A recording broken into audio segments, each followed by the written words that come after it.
ELAC protects your identity. You as a whistleblower, whenever you report allegations of corruption from a public space or from a private space or wherever you are or wherever you find yourself, once you experience corruption and report it, ELAC is going to protect your identity. Nobody is going to know that it was you who reported that allegation of corruption, unless you want to reveal your identity. But ELAC will protect your identity. No one is going to know that you were the one that reported that allegation. So you can rest assured that your identity will be protected whenever you report allegations of corruption. The famous way through which a lot of people reach out to ELAC is through our hotline, which is a toll-free hotline, is 4432. So once you have a phone that is charged, that has power, that is able to make a call, you can dial 4432 and you call Cental's Advocacy and Legal Advice Center. And the lawyers will receive your call once you dial 4432. And you don't need to have unit in your phone. You don't need to have money in your phone. All you need is a phone that is charged and that is willing and ready to make a call. So once you dial 4432, you will be received by a representative of ELAC, and you can make your complaint. You can explain, you can give details. Even if you have, scanty information, just provide those basics. The lawyers are trained, they are there to go deeper. They have the ability, they have the capacity to go in depth and explore and get the facts. So if you have information on the periphery, you got basic information. Maybe you saw something suspicious and you may not have all of the evidence, but I mean, you saw something that could point to corruption. You just call ELAC. Say, I saw something, and this thing I'm not sure. This may be corruption or this something is smelling here. The lawyers at Cental are trained to go deep and investigate and find probable cause or to find merit, that makes it appropriate to reach out um, to the Liberia Anti-Corruption Commission. So you need to just report. On top of that, if in case you are experiencing, for example, you have other issues that you like to report, ELAC is there for you as well. The lawyers are there. They are there to provide legal advice. That's why they are Advocacy and Legal Advice Center. So it cuts across corruption related. Yes, you can call and report corruption. You can also call to seek legal advice from the lawyers. For example, land dispute. We've received lots and lots of cases about land disputes and other disputes, community disputes, and we receive complaints about bad labor practices, for example, in concession areas.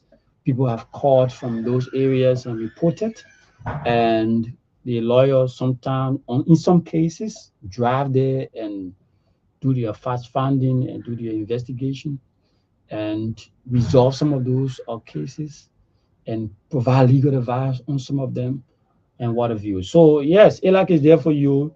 Take advantage of it. It's free of charge. Call 4432, call center, report allegations of corruption, call center, and seek legal advice or whatever issue that you may have. We also have our Integrity Club outreach program where we run with 4 universities. We are building an army of young people that is trained in the areas of anti-corruption. We are working with those young people within 4 universities: the University of Liberia, the United Methodist University, the African Methodist Episcopal University, and the Stella Maris Polytechnic University. All of those universities have our Integrity Club. So if you're a student of the AMEU, for example, the UMU, the University of Liberia, you can check the bulletin boards ask questions, and volunteer to join the Integrity Club. And you will find information there. You can attend meetings, you can attend some of our training programs, some of our seminars, some of our outreach engagements in these classrooms and in the communities. You could also be part of our research that we do regularly with those university students. You can do research on corruption, research on the causes of corruption in school, and a lot of other things that we do with those university students at those universities. We're also working with high schools.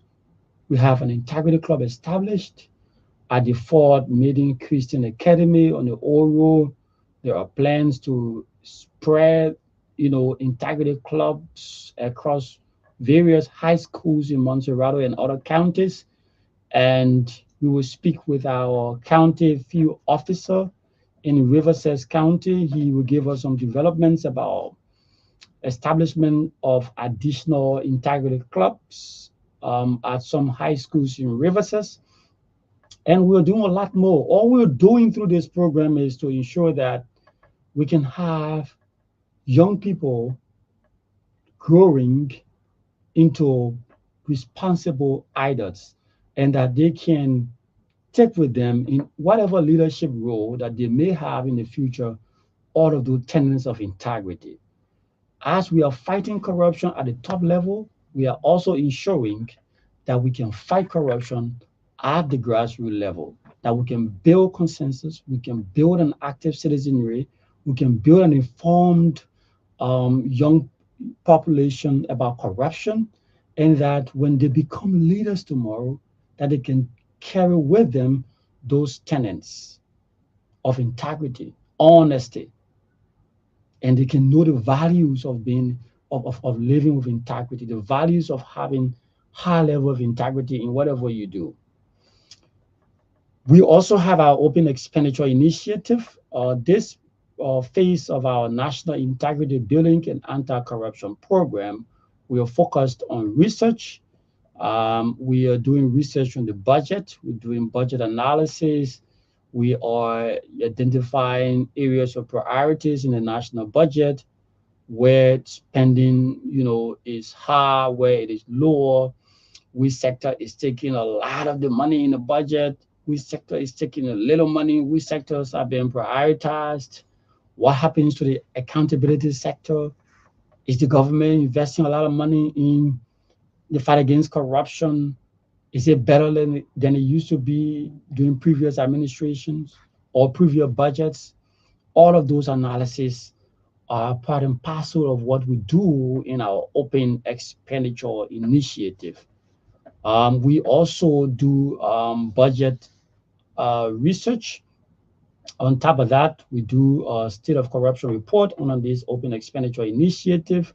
We also conduct open expenditure forums where we invite stakeholders to discuss appropriations of county social development funds, the expenditure of those funds. We ensure that there is inclusivity in decisions around the expenditure of those funds. So what we do with that forum is we invite everyone, stakeholders, young people, women, youth, everyone in the county to be conglomerated and discuss what the funds allotted for county social development will be used for. And when those decisions are made, we also do follow-up visits on those project sites.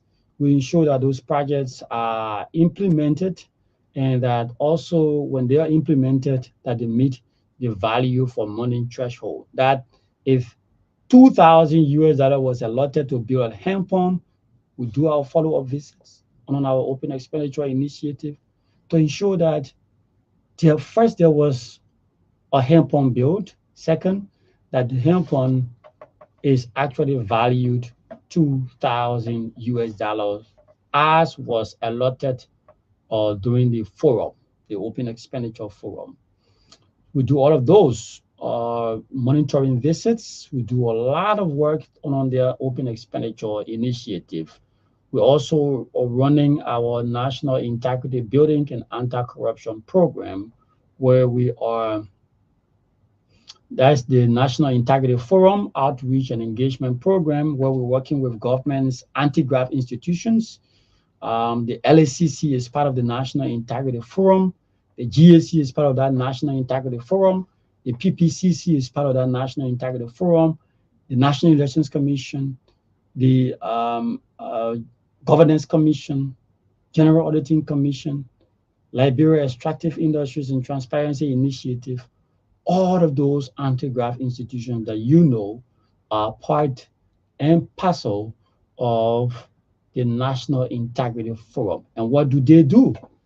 They work with Cental. We provide funds through our partners, the Swedish International Development Corporation Agency, and those funds are used to promote transparency in service delivery within government. We promote transparency by erecting billboards at various government ministries and agencies providing services to the public to ensure that members of the public have access to information and that the likelihood of extortion is reduced or corruption is reduced. If you go now at the Ministry of Transport, the National Integrity Forum has erected a billboard. Then that billboard has all of the fees for services at the Ministry of Transport. What does it cost to have a driver's license is there, the cost is there, and everything is there. What does it cost to register your vehicle? I mean, the various categories of vehicles and their cost. Everything you need to know about services run out by the Ministry of Transport, the cost attached to them, all of those information are available. Where you need to go, how much you need to pay. All of those approved fees were collected and they were populated on those bulletin boards. There are two bulletin boards and they are erected at the entry of the Ministry of Transport. So it's no secret. It's not in a corner where you need to go and ban and then before you know, before you access. It's right at the entry of the Ministry of Transport. As soon as you enter the premises of the Ministry of Transport, you look on your left, you will see two giant-sized bulletin boards erected right there on the auspices of the National Integrity Forum. And those bulletin boards, you need to take advantage of them. You need to access them, utilize them, check on the bulletin boards before you go in to, get a driver's license. Check there. How much am I supposed to pay to access my driver's license? You access the bulletin board. These fees are approved fees. So once you access those or the bulletin boards and access those prices and those costs, you can go directly now and pay what is required. And if somebody asks you to pay more, you have the Advocacy and Legal Advice Center 4432 number to call. So go there, say, this is what I'm supposed to pay. This is the approved fee. It's on the bulletin board. I'm supposed to pay $30. I'm supposed to pay $40. And I cannot pay $50. I cannot pay more than that. And when they insist, you call the Advocacy and Legal Advice Center and give the specifics of the individual requesting you to pay more. The lawyers at Cental will help you in that regard. The same goes at the Bureau of Vital Statistics. You want to get a birth certificates.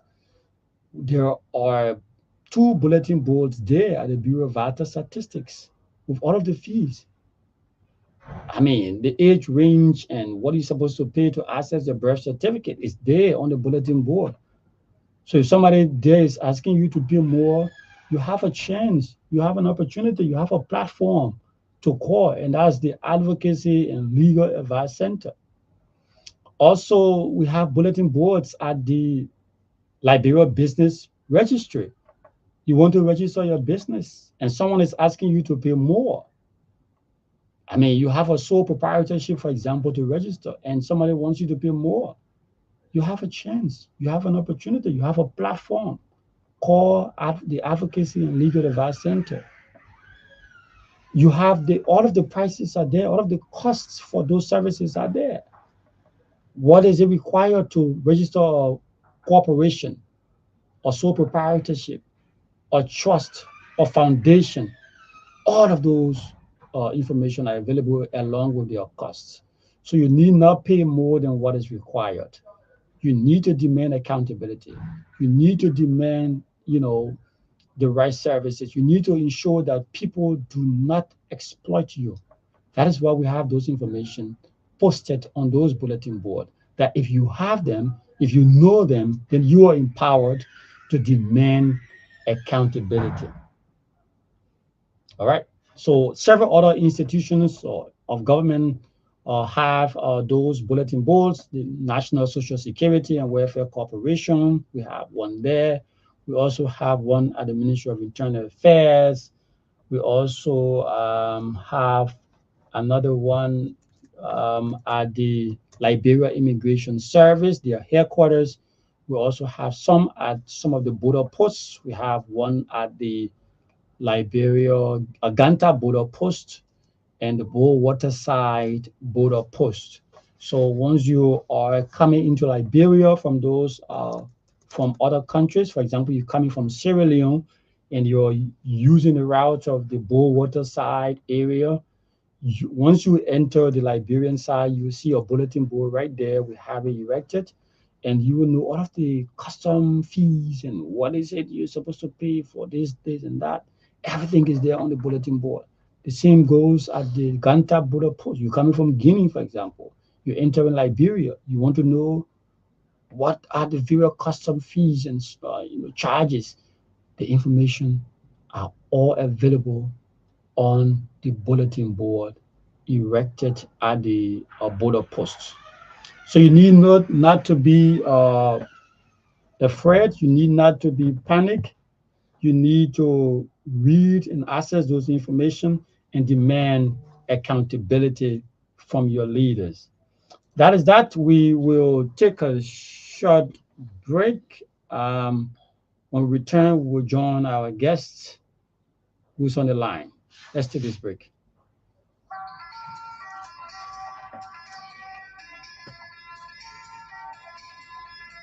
Integrity Watch radio program. Welcome aboard as we discuss issues of corruption in Liberia. Come.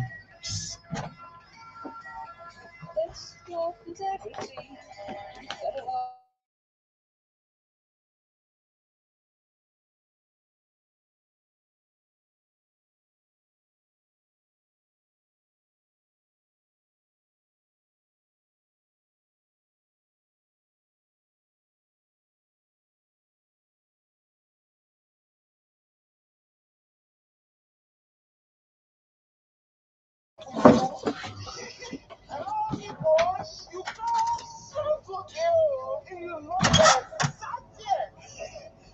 Chop you on the line, yeah?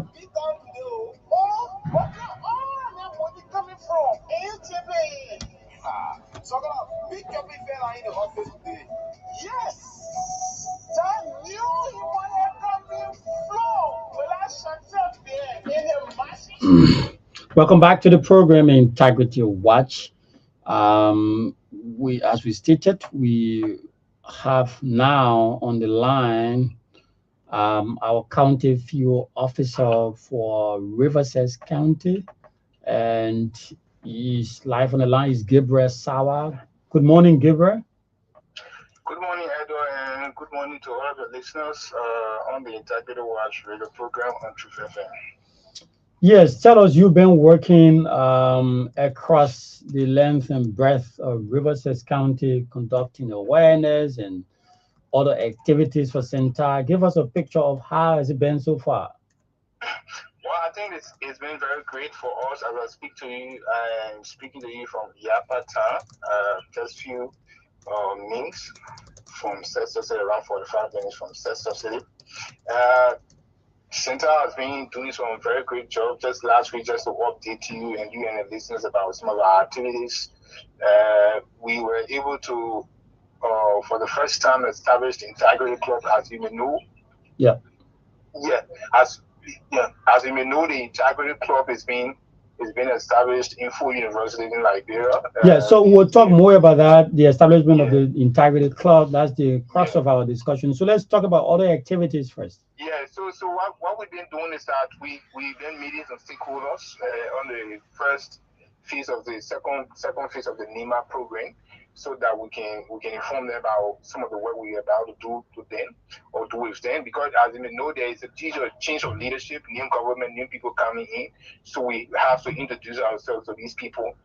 So to tell them what kind of work we're supposed to be doing within the next 3 years under the national integrity building and anti-corruption program. So just last week we were able to meet the office of the superintendents. We met with commissioners. We also met with some school authorities, and we've also been engaging other community leaders that some of the community we've been working in to basically mentor them as it relates to the whistleblower act, the act establishing the Liberia anti-corruption commissions, other anti-corruption legislation that we're supposed to know about that will help them to make some informed decisions as it relates to the fight against corruption in Liberia. So these are some of the basic things we've been doing. And it's been quite interesting. Some Mm. of the stakeholders we've been meeting, they have welcomed the ideas, and we met some new people, and we met some old people. There were new things they learned from us, and there were some people who we met. They've also been meeting us over the past time when we're doing the NIMBA project. So it's been very great in various with the different stakeholders, with our different engagement, because there are two components of our engagement normally we do. We have what we call the ELAC or outreach in the community. Okay. The ELAC is the Advocacy and Legal Advice Center in the community, informing the community how to report corruption. So the ELAC section of Cental, and what are the different ways ELAC deal with some of those cases that have been reported. How has So been the reception so far from people, the stakeholders? What did they say? What are they saying to you? I mean, what do they think? What are commitments they're making in terms of collaboration in the fight against corruption? What are you gathering? yeah, like I said to you, some of the stakeholders, like the last time we met the superintendent with the team from national office when they came to Rivers, when we met the superintendent, Civilian Byron Sammy, this was his first time interacting with the team from national office. We are interacting with him on the county level, and he made a commitment that look, there's no way that Liberia as a country can move forward when we don't fight corruption in Liberia, when stakeholders cannot account for that stewardship in terms of how they manage the resources of the people. And the county social development fund is one key component on what we call the open expenditure initiative that's in that Mm. been monitoring. We attend county sittings, we monitor projects, we look at the value for money on some of these different projects, and we were able to inform him with some of our past or recommendations, some of the things we saw with projects like he coming. We saw that there were projects being paid for, being abandoned, and there were some of the projects they did not work for the money. And there were some of the projects the money could not be accounted for, and we were different things that play on that somehow related to corruption related issues. So he notified that, and he said yes indeed, and I would like for Central to work with us so that we can be able to improve the issue of accountability in reverses, that we as the leaders will be accountable for whatsoever we do. And we also were able to go to the Central City Corporation to meet the Mhm. city corporation. The city corporation are one key revenue generation eye in the country, but what do they do with some of those revenue that they collect? And what are the different fees? And how do people know about their workings? So we met with the acting mayor, Mr. Paul Ware, and he also made his commitment. And look, this issue about corruption in Liberia, we all have to join in. And we all have to fight it. We in the city corporation, we also collect funding, and we have to account for these different funding that we collect. So thank God that Central is back here, and Central will be now on our back for the kind of work we do. And the communities and so that we work with, some of the commissioners, the town chief, the women leaders, we met the disabled people. They themselves have a role to play in the fight against corruption. We met the civil society council here in the county. Mm. So yeah, so leaders also have a role to play. And all these different grouping that we met with also pledged their commitment towards the NEMA project and towards the fight against corruption in Liberia. So we are quite optimistic that look, people will be held accountable for their stewardship Mm. in reverses, and we will see progress. And trust me, Edward, the past year when we've been monitoring different projects with our recommendation, we saw a bit of improvement. Just last year, before we closed this first phase of the NEMA project, we saw that there were more money being allotted to education. We saw that more money being allotted to recreation, youth development. We also saw that money was being allotted to the health center. For the first time, from the social development fund, the country was able to purchase drugs for the most referral hospital, the St. Francis Hospital, over 15,000 US dollars for the first time. Yeah, that directly benefit, because we told them, look, when we talk about yeah, when we talk about value for money, it's not buying, for instance, a motorbike or buying office equipment for government officials. Because the CSDF fund is for the people, so it must go on projects that are appropriate, that are beneficial to everybody. Like, take for example, if you buy medication, it's such that the work of government from the CSDF fund to the referral hospital. If the pregnant woman go there, she's going to get free medication from that is being bought by the county. For example, if you people buy an ambulance, for example, it will be beneficial to all. Then spending all of the money, but first time the country was spending almost all of the CFDF fund on dosing authority. But now I think we saw a bit of improvement in it. Although there are some issues that we still have to deal with in talking to these different stakeholders, but I think there are a bit of improvement in it going forward. So we look forward to the new administration to see where they take it from.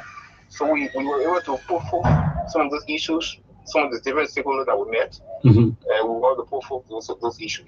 Okay, so let's come down to the Integrity Club. I mean, Mhm. where did you establish the Integrity Club, and why, and how did it happen? Give us a picture of the whole entire scenario. Okay. Yes, I think the Integrity Club has been something that part of our different recommendations that we, through our different reports we sent to office, we saw the need that look, where since we have the Integrity Club being established at Full University, there were now time that project, selected project counties benefit from the Integrity Club too. So I think the coordinator of the Cental Integrity Club activities, she saw the reasons of our case and we were given a go ahead to establish two integrity club in Rivers, and we did the first one at Green Pasture School System. Is one of the notable privately owned school in the country here. Then we also were able to go to the county higher learning school, the Cental High School. Cental High School is the largest public high school in the country. Okay. Rivers as a country will have basically two high schools, the Central High School and the Yapa public high school. So we were able to establish one at Central High. Then the Green Pasture is a privately owned institution, fee-based institution. So we were able to establish another one. And the reason is that we saw that there are a lot of issues surrounding integrated building that were coming up in these different schools. Okay. So the students themselves needed to be involved into building integrity in schools so that they can know the reason. Going to the school and just having awareness, yes, it's good, but getting the school involved, getting the students involved, getting the teachers involved, and trust me, Edward, like at Green Pasture, the principal himself was involved. And he was involved into the different publicity that we're doing right after the establishment. As I speak to you, they're coming up with a work plan now to see how they can engage central office in terms of where they can support them for their different engagement in their school and into their community, so that they can be able to do different things in terms of carrying awareness in their school as it relates to the fight against corruption and integrity building in Liberia. So, Our Central High School is a similar thing. okay. So, how was the reception, for example, when you launched the idea, for example, to establish an integrity club? Was this Were the students very upbeat? Were they happy about it? Did they receive it? How many students turned up? How many of them volunteered to join the integrity club? How was it like? Yeah, thank you for that question. Beautiful.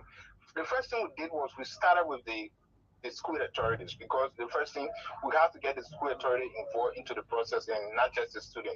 Because if we don't have the school authority involved into the process, we will basically not get the different support we want to get from the students. So we engaged the dean of the different schools. We engaged the principal, Mr. Yale, of Sesoha, and Bluebird guy of the Green Pasture School System. They've been very supportive, and they themselves were able to select some of those students that were voluntary training. And so in like Green Pasture, we have 21 students that joined for the first time the integrity club. That Cental High, we have up to 33 students that voluntarily turned out and joined the integrity club. So and they were part of, and they were also those teachers, those school administrators, they were Hmm. part of because they selected their own leadership. They have their president, vice president, and their own leadership structure in put in place so that we can in the county can be working with them along with the central office and see where they can do that different thing. And one thing they requested me for is that we have joined the integrity club. We know a bit of less about it. So we would like to know more about the working of the integrity club at Lagos. And that's also yes. We will be willing to build our capacity, and these are things that will be part of our recommendations to office and see we see to provide some training and mentorship for you guys so that tomorrow, and trust me, when school open, you will see some of these integrity club members with us into the community, other schools, elementary school and other junior high school, carrying awareness. So that means that they are taking the lead in the fight against corruption. So I was so happy and did and so were upbeat about their participation into the process. So what's next now? I mean, those clubs are established. Are you thinking about establishing more, or are you thinking about making that strong and getting more students involved? What's the plan? So our next plan is that we not just want to establish something and at the end of the day it's not effective.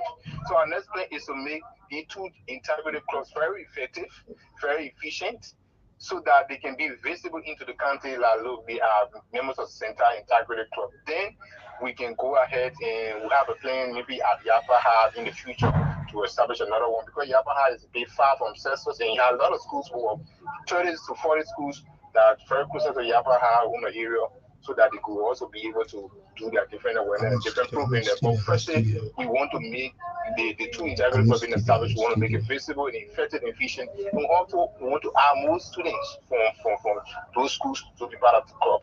So when people are seeing that, look, these people are visible and they are doing a lot of work, then we will now see reason to say, look, we can expand it or we can take the program to other schools. Okay, Gabriel, thank you very much. Do you have other activities that you like to share or things that you plan to do going forward next couple of months or so?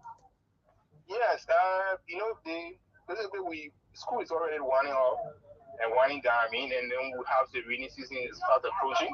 So now what we're trying to do is we're trying to meet more stakeholders, and there are new county officials being appointed just last week.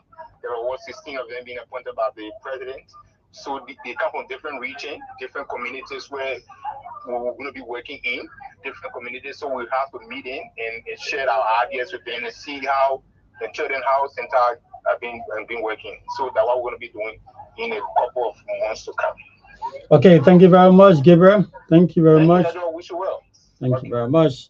That's the voice of Gabriel Sawa. Gabriel is our county field officer for Riverside County, and that means he coordinates our activities in the county. He conducts awareness, he engages stakeholders, he plans and implements activities for Cental in Riverside County. So he just told you we have established additional integrity clubs, two integrity clubs, two different schools in Riverside County to extend the integrity clubs we already have in Monrovia. We have four universities: CMU, UMU, Stella Maris Polytechnic University, and the University of Liberia, and the four Made Christian Academy. And now you have two in Riverside.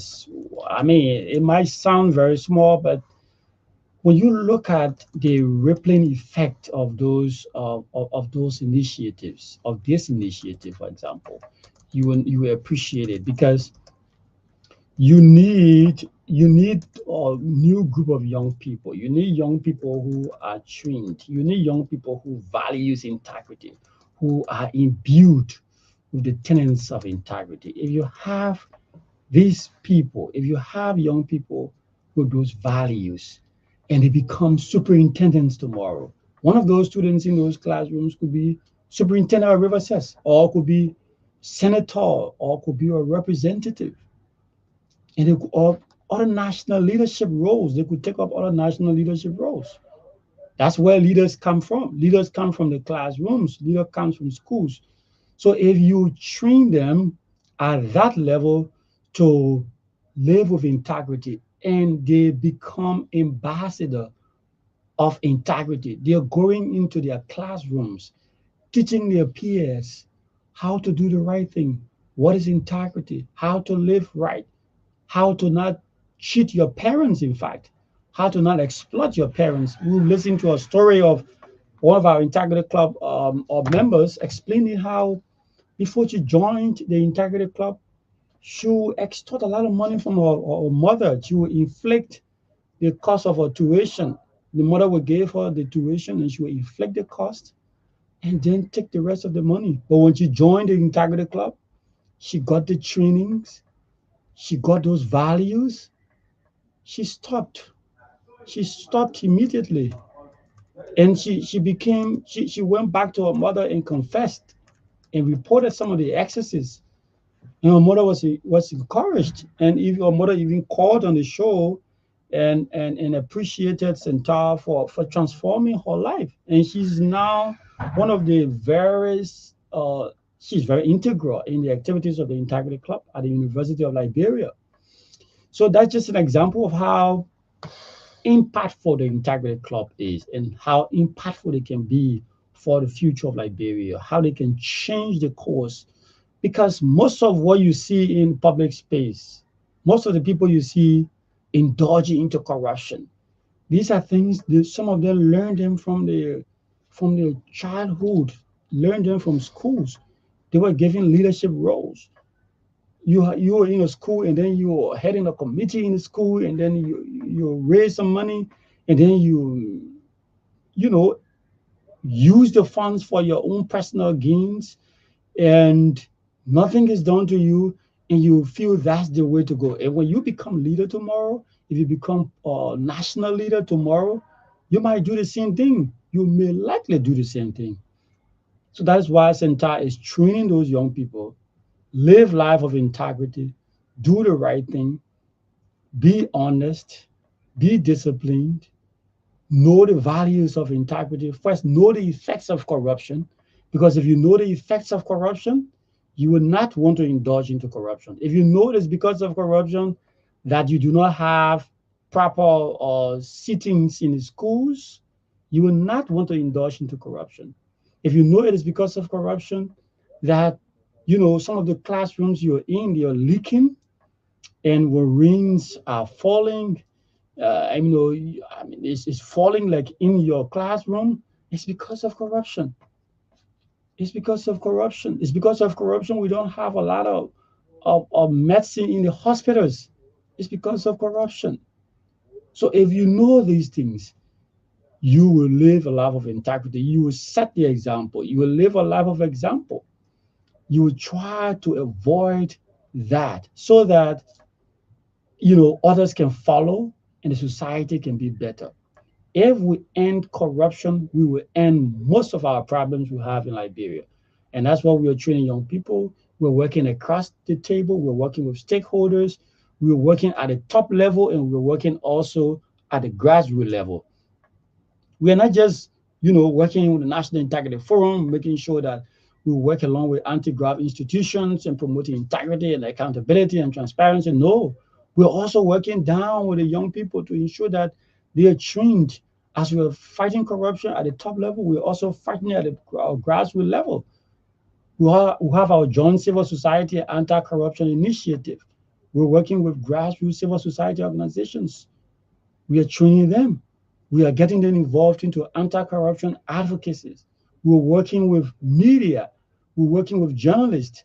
They are conducting investigation, corruption-related investigation. We're providing minimum support to fund investigative journalism stories.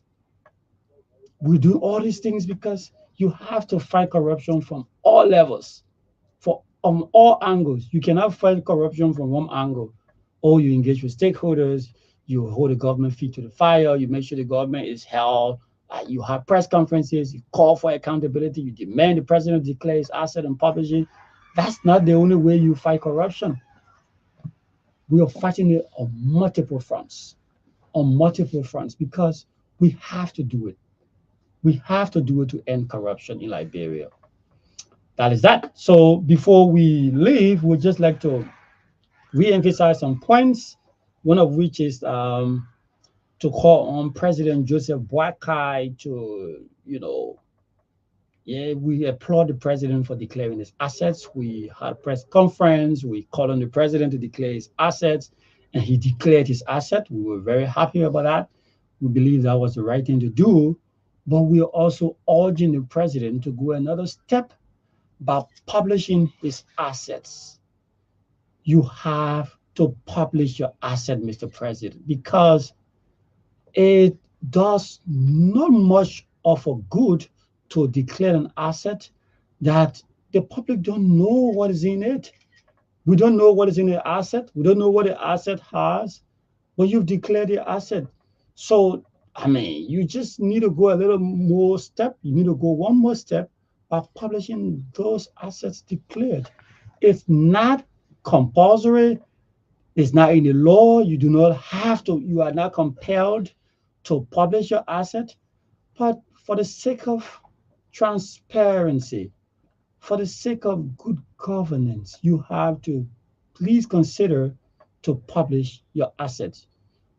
I mean, because you have to be transparent as a leader. We've seen examples. I was reading, for example, in Senegal, new president declared and published his asset.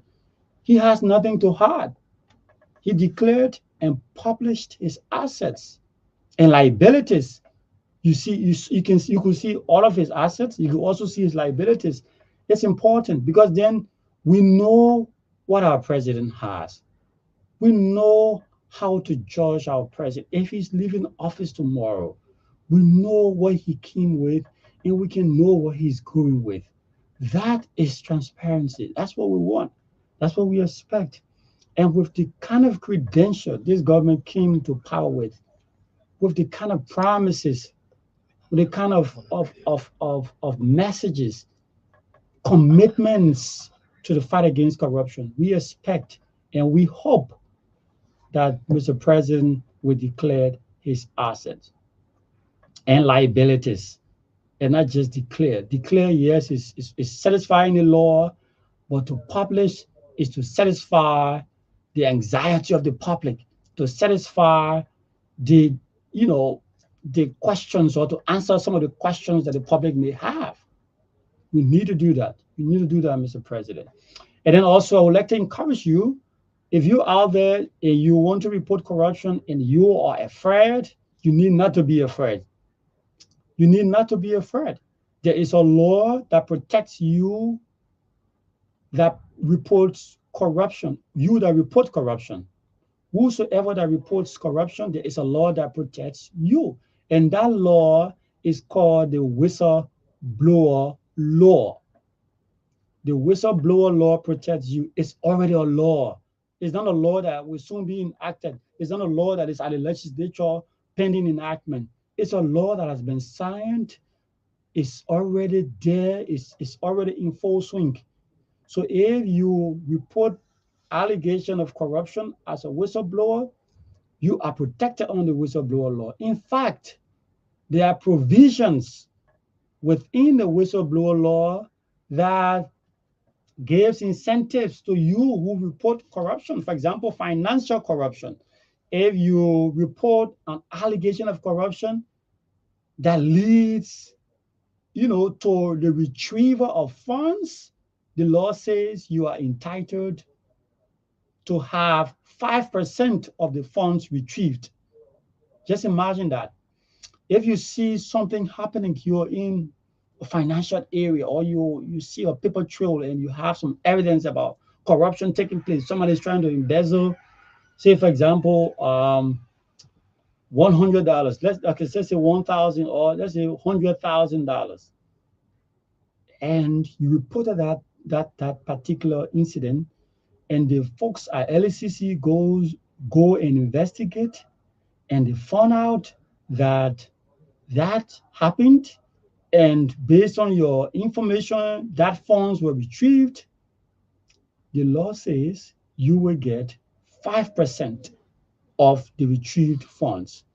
So that is there to incentivize you to report corruption. There are times we go out in the field as staff of Cental, educating people, encouraging people to report corruption. And some will ask, what do I get to benefit? What do I get if I report? I mean, now is the time. The law says you get 5%. So 5% of whatever funds retrieved, the funds will have to be retrieved. And then you get 5%. So that is an incentive for you. And also, we have the witness protection law. The witness protection law has been passed. And what that means is that if you reported an allegation of corruption and you avail yourself to be a witness in court to testify against any individual involved in corruption, there is a law that protects you. And that law is the witness protection law. The issue we have right now is the establishment of the Witness Protection Unit. And that Witness Protection Unit should be established within the Ministry of Justice. Once that unit is established, that unit will guide you, that unit will ensure that whatever you need to be adequately protected as a witness in a corruption case will be put into place. That's what the witness protection law provides. So you need not to be afraid. You need not to panic. We, I mean, if you're serious about any corruption, you need to join in the fight against corruption. Report corruption. There is a whistleblower law that protects you as a whistleblower. There's a witness protection law that protects you as a witness in a corruption trial.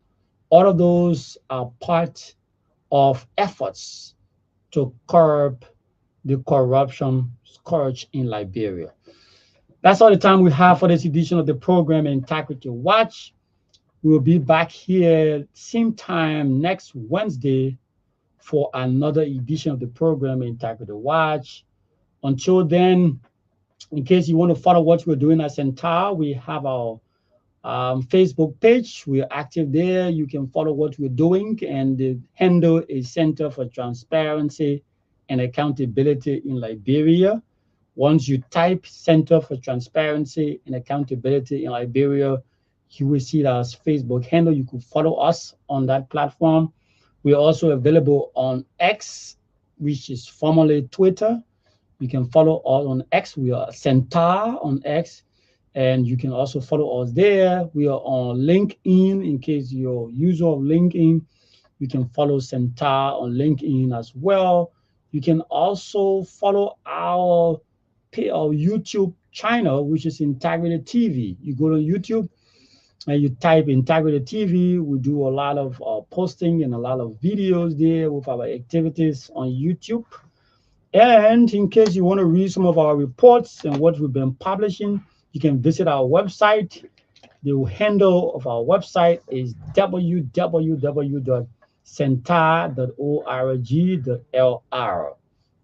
Also, we have a dedicated platform for our budget analysis, and we call that our budget portal. The handle for that is liberiabudget.info. It's www.liberiabudget.info. And in case you like to know what we'll be doing tomorrow, will be the launch of our assessment report of the president's 100 days deliverable.